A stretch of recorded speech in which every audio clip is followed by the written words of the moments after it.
bienvenue mesdames et messieurs à cette édition du journal qui commence par ce sommaire.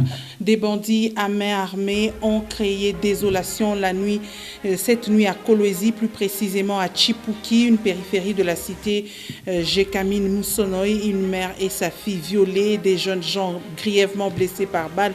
Le bilan de ce cambriolage qui a soulevé les habitants de cette partie du Lualaba. Et dans le Haut-Katanga, l'association sans but lucratif Maman Espoir du Congo a lancé la campagne agricole 2020-2021, une cérémonie qui a eu lieu jeudi 17 septembre dans le groupement Kassongo, c'est à environ 70 km du centre-ville de Lubumbashi.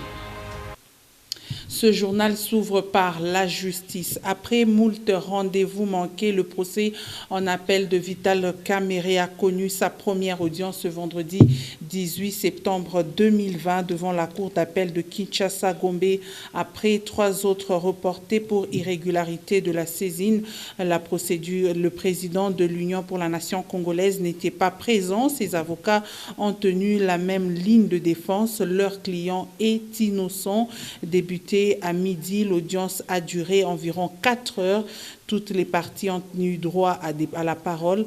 L'affaire a été renvoyée au 2 octobre 2020. Ici est de rappeler que le directeur de cabinet du chef de l'État a été condamné à 20 ans de travaux forcés au premier degré pour détournement des deniers publics. En croire ses avocats, leurs clients seraient hospitalisés dans un centre spécialisé pour des soins appropriés. Restons toujours dans la capitale Kinshasa où Félix-Antoine Tshisekedi Tshilombo, président de la République, a dirigé ce vendredi 18 septembre 2020 la 49e réunion du Conseil des ministres. Plusieurs points étaient à l'ordre du jour. C'est notamment la présentation par le vice-premier ministre et ministre du budget de la préfiguration de l'avant-projet de loi des finances de l'exercice 2021. Le gouverneur de la Banque centrale du Congo a également été invité à ce Conseil des ministres pour faire le rapport sur l'évolution de la situation récente sur le marché d'échange. Je le disais en début de ce journal, le banditisme armé refait surface dans la province du Lualaba. La nuit du 17 au 18 septembre 2020, plusieurs maisons de Chipuki, une périphérie de la cité Jekamine Moussonoy à Kolwezi, ont été visitées par des bandits et le bilan de ce braquage fait état d'une mère et de sa fille violées, 2 jeunes gravement blessés par balle. Les habitants de cette partie du Lualaba ont barricadé l'avenue Joseph Kabila en brûlant des pneus. Un reportage de Mikantenga.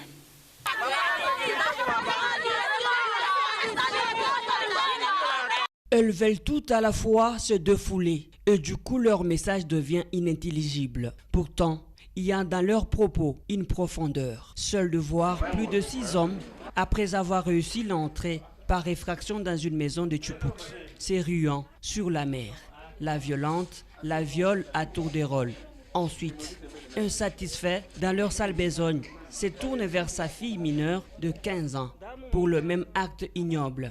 Enfin, le fils, à peine dans sa vingtaine, reçoit une balle dans la cuisse. Sa faute, c'est celle de tenter de crier devant cette cruauté. Murs, portes et vitres n'ont pas pu résister aux coups de masse de ces brigands. Dans les temps voisins, ces hommes se transportent pour l'on ne sait quelle raison à plus ou moins 200 mètres de leur forfait. Chez Madame le chef de bloc qui relate le fait. Wenjo chef de bloc toka nje kama unamfamia utabakia naye kama mfamie tukuninda naye tunakuya tunafungula anapika bali moyo anapika bali njoo tu ile mnaona pale mimi ngia mnyumba mwanamke deseko pa mkongo yangu njoo mimi namsukuma tu banaanza kulitena ile mlango ya chambre mara moja mimi nalitena yeye mwanamke mimi namulukishia pa fenêtre na mimi naluka pa fenêtre sema banakimbia njoo banapata sasa mtoto na bibi yake njoo kumtiria mtoto. Ce fils de 23 ans reçoit quant à lui une balle dans le bassin. La présence de ce bébé jumeau à côté de leur père dans le lit n'empêche pas ces hommes de tirer sans froid et lassement sur le fils, emportant une certaine somme. C'est pour cette raison que les femmes voisines de victimes touchées dans leur dignité se lassent de voir la recrudescence du banditisme armé avec viol au Lualaba.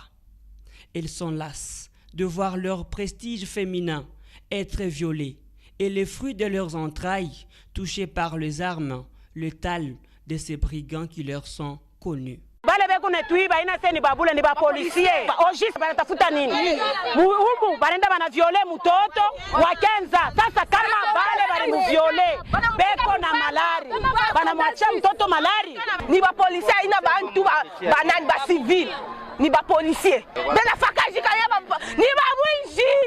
À même les sols, sur le pavé, c'est une mare de sang qui est perceptible. C'est la goutte qui a fait déborder le vase ce matin à Chipuki, un quartier périurbain de la cité Moussonoé à Kolwezi, dans le Lualaba, où certaines des jeunes gens, excités par ce énième cas d'insécurité odieuse, sont descendus tôt ce matin dans la rue.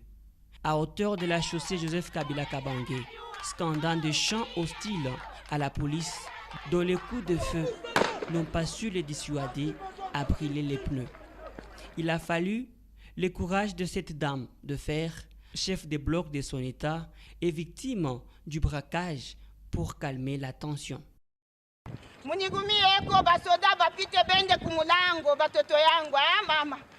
S'étant enfin rendu sur les lieux de forfait, après leur constat et entretien avec la population, la police n'a pas gardé sa langue en poche. C'est avec beaucoup de regrets que nous nous sommes retrouvés tôt le matin ici, depuis la nuit.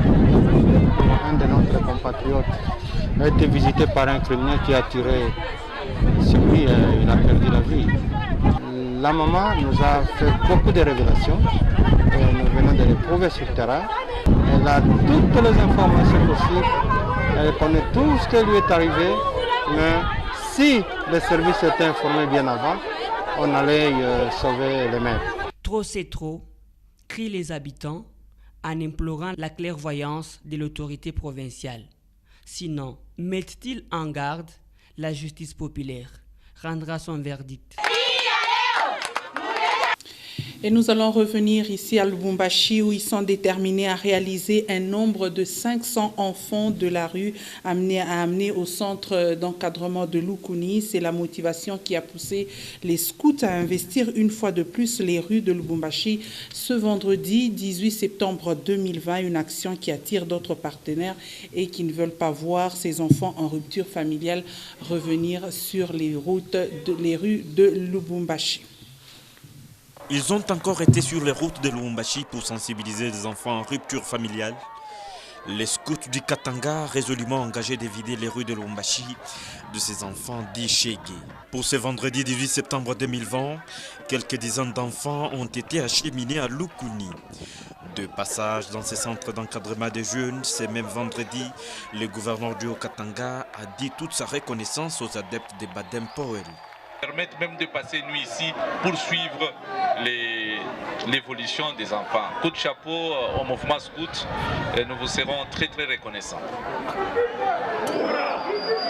Ah, ils sont là. Une action soutenue désormais par d'autres partenaires et personnes de bonne volonté. Une entreprise minière de la place a amené un lot important de vivres, des centaines de sacs de farine, des riz, bidons d'huile, cartons de poissons et autres. Chez Guézero, cette opération menée par les scouts du Katanga est une réussite selon les commissaires scouts qui restent tout aussi déterminés d'accompagner ces enfants jusqu'à en faire des hommes de valeur dans la société. Et nous parlons santé à présent avec la situation épidémiologique de la pandémie à coronavirus. Selon le bulletin du secrétariat multisectoriel de lutte contre le Covid-19, 14 nouveaux cas ont été enregistrés jeudi 17 septembre 2020. 6 sont du Nord Kivu à Kinshasa. Il y a eu 4 cas, 2 en Ituri, 1 dans le Haut-Ouélé et 1 dans le Maniema. 23 nouvelles personnes ont été comptées parmi les guéris et un décès signalé par le même document. Ainsi, le cumul des cas est de 10 456 cas confirmés, 9 863 guéris. Il y a eu 268 décès de Covid-19 en République démocratique du Congo. Et nous allons revenir dans la province du Haut-Katanga pour parler de l'association sans but lucratif Maman Espoir du Congo qui a procédé jeudi 17 septembre au lancement de la campagne agricole pour la saison 2020-2021. Cette cérémonie a eu lieu à plus de 60 km de Lubumbashi dans le groupement Kasongo. Avant le lancement de la dite campagne, Jean Musanga Piri, président national de Maman Espoir du Congo, ainsi que toute la délégation ont reçu la bénédiction du chef de ce groupement. C'est un reportage de Ben Kaembe. En sa résidence privée, le chef Kasongo a remis de la craie, signe de bénédiction pour le partenariat entre Maman Espoir du Congo et le groupement Kasongo dans le domaine du développement de cette contrée.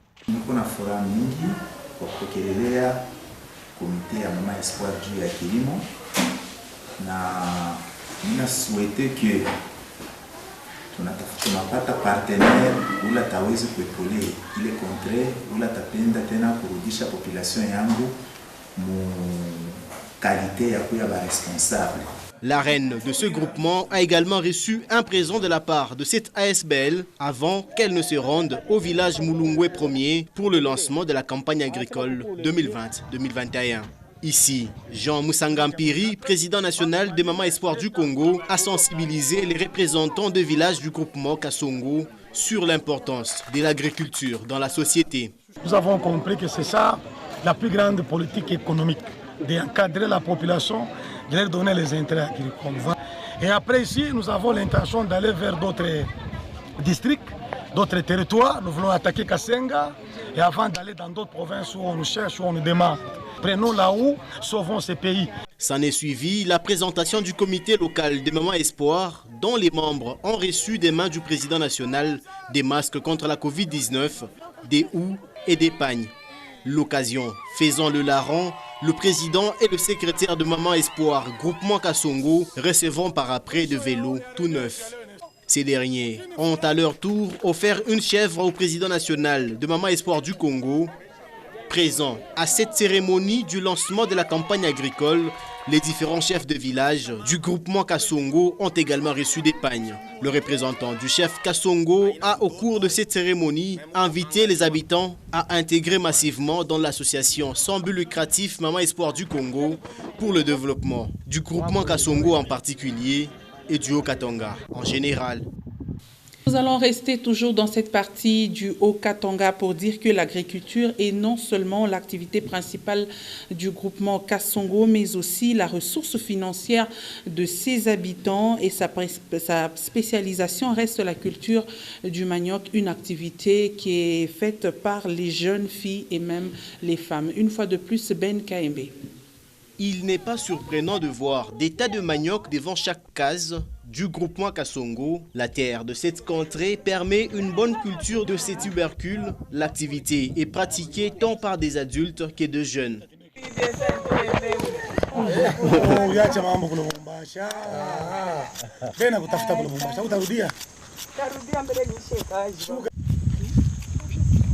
Cédric Kitenge, cultivateur au village Nikinsha, prend 2 semaines avec sa famille en brousse pour la récolte des maniocs avant leur mise en vente. Bon, hivi inafanyaka prepare tuseme bien 2 semaines. Ndio inakuwa tu bien. Hata unepakisha mumasai kiaita la bini. Unepakisha sasa mbona ndio kutaya mnaangalia motoke na mibebea. Inaenda na mpelekea murwashi, unaanza kujisha sasa. Acheminer la marchandise à Lubumbashi est très coûteux suite à l'impraticabilité de la route, estiment les autres cultivateurs. Mateso kabisa njoo kulima, kupaloria, dawa tupate, biote hatuna navyo. Batutengenezee barabara njoo tupate kupumzika. Mambo ya barabara ile niasemea. Ni mambo ya tumabilalo tunawaza kule kunatoka mnatuona. Tubilalo tuko tubaya sana. Transport ya huko. Siko kuma moto. Muvile nilishikia beko nasema pale sasa ni 7000 kama bache wale wa mankinga bakuweza kwenda kupeleka maraporo kule. Ile ni bongo sana. Huko mumvula mamoto huku ni mpaka 15000.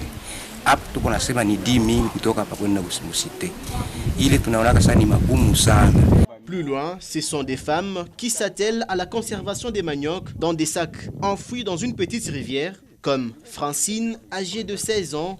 Les autres jeunes filles s'associent à leur mère pour cette tâche pas facile.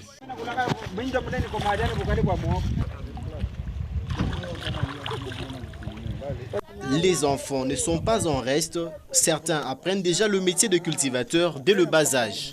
Pour les habitants du groupement Kassongo, la culture des maniocs demeure une activité principale car la scolarisation des enfants n'est pas effective faute de moyens financiers. Autre chose à présent, les associations socioculturelles Sempia, Kikoko ainsi que la fondation Okatangaise de Kasenga annoncent une marche pacifique pour mardi 22 septembre 2020 dans le chef-lieu du territoire de Kasenga. Dans cette correspondance adressée à l'administrateur du territoire de Kasenga, le président de ces regroupements veulent réclamer la réhabilitation immédiate de la route Kassomeno. Nous le lisons in extenso. Nous, comité, fondation Okatangaise, l'association socioculturelle Sempia et l'association socioculturelle Kikoko Kasenga, venons vous informer que nous organisons une marche pacifique conformément à la Constitution pour ce mardi 22 septembre 2020 au chef-lieu du territoire de Kasenga pour réclamer la réhabilitation immédiate de la route Kasenga-Kassomeno. En effet, depuis le lancement officiel de la réhabilitation du tronçon Kasenga-Kassomeno de 71 km par le chef de l'exécutif provincial, Monsieur le gouverneur Jacques Kiaboula Katoué, rien n'a été entrepris jusqu'à présent et vu les menaces de Dame la pluie qui vient de donner un signal fort et inquiétant de peur que les habitants de la commune rurale de Kasenga et ses environs soient isolés de la ville de Lubumbashi et consorts si rien ne sera fait dans l'immédiat. Voilà la raison de notre marche qui sera pacifique et respectant les lois de notre pays. Sur ce, nous sollicitons l'encadrement et la protection de tous les manifestants par les agents de sécurité. C'est signé pour Sempia par Mwembo Mafuta, pour la FOA4 Kasenga, Jean-Baptiste Ngossa et pour Kikoko, le vice-président Kasumba Mwandwe. Parlons sport à présent. Dans un match de fixation, le football club Lubumbashi Sport n'a pas eu pitié de Saint-Pierre. 6-1, score lourd pour les poulains de Mutombo Chota écossais. Une bonne répétition pour les kamikazes qui vont croiser le Popo en première journée de la Lina Foot. Ce sera le 3 octobre prochain. Pascal Mwangala, Mecha Kaembe. Dans cette opposition, l'objectif n'était pas le score, même si le Lubumbashi Sport l'a remporté par 6-0. Mutombo Chota écossais voulait surtout se faire des idées claires sur les nouvelles recrues. Il y a des qualités, bon, il y a la cohésion aussi qui peut intervenir. Et le coach des kamikazes a bien eu raison. Élisée Mpoyo Kavula, par exemple, meilleur buteur de Wadilem Fumu de Likasi l'année dernière, entré à quelques 20 minutes de la fin, a fait ses preuves. Passeur décisif à sa première touche de balle après un débordement à gauche, puis impliqué sur 2 autres buts. Le revenant Mbangu Mwakasu a également été passeur décisif. Pour un triplé de Gaël Selemani, Caleb Nzenza et Patient Songwe ont également été buteurs. Mais pour Mutombo Chota écossais, beaucoup reste encore à faire. Sur le plan tactique, sur le plan physique, tu as couillé au point. Mais 10 jours, je crois, calendrier natoka tu na manyema inyolo éco-africain, ça sera une semaine et après ça tu appuyer sana sur le plan tactique. Je crois que ça ira. Un autre match est en vue contre un club de Kolwezi le samedi prochain. Le coach de Lubumbashi Sport a aussi promis de dégarnir son effectif. Possible donc que certains joueurs soient remerciés d'ici ce week-end. À 2 semaines du match contre le FC Lopopo pour la première journée de la Ligue nationale de football, Lubumbashi Sport et son entraîneur se doivent passer à la vitesse supérieure dans leur préparation. Et pour terminer, suivons la lecture du quotidien d'information générale La République en son numéro 1049, lu pour vous de ce soir et signé Pascal Mwangala.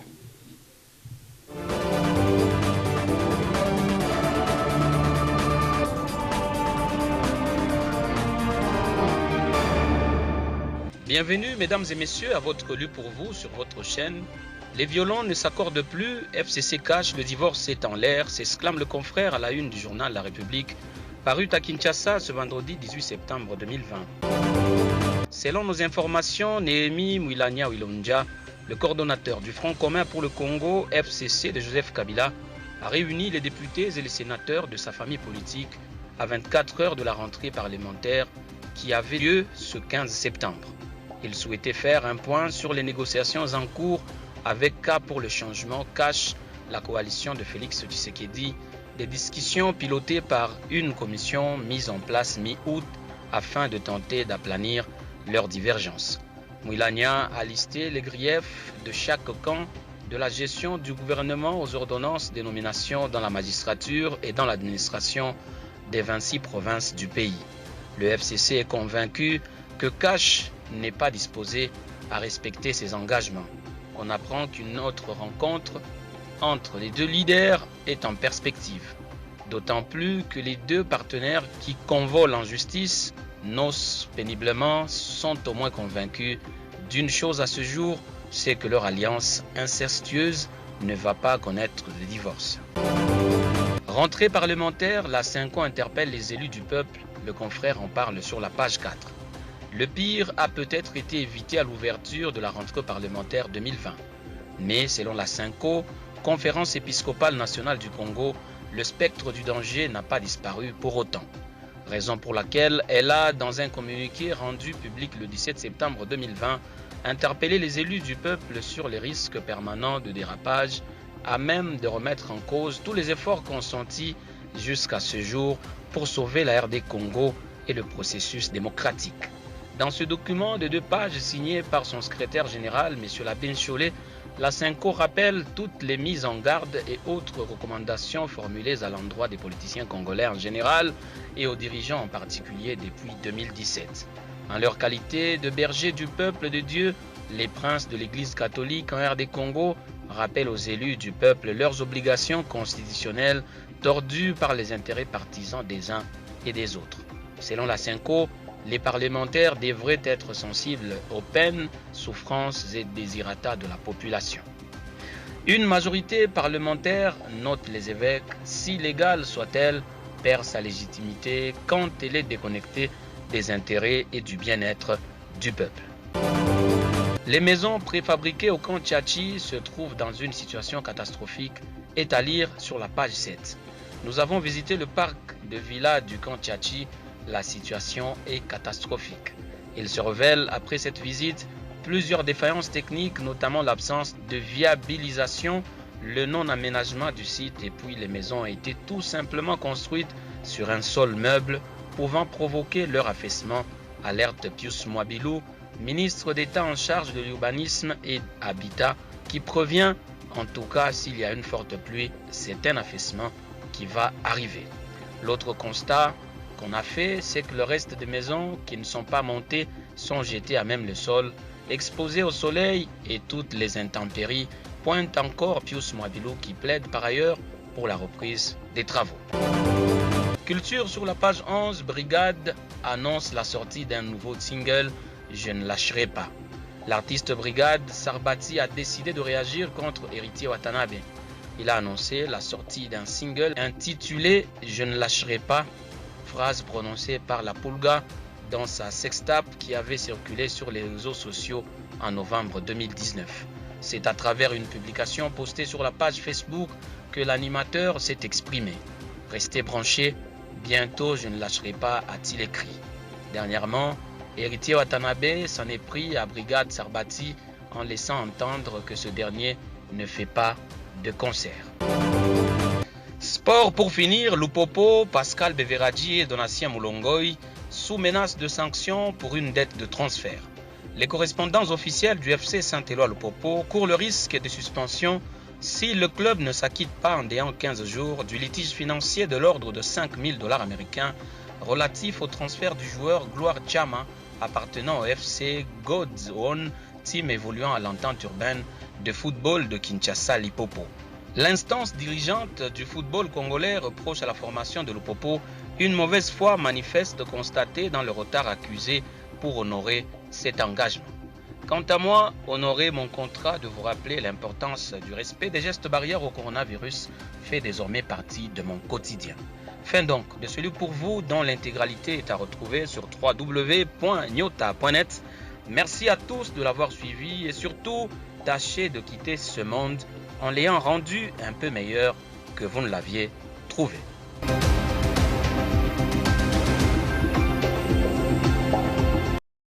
Et vous quitterez ce monde en ayant le rendu plus meilleur, en respectant les gestes barrières et en se protégeant contre le coronavirus. Ainsi prend fin cette édition du journal. Merci, mesdames et messieurs, de nous avoir suivis.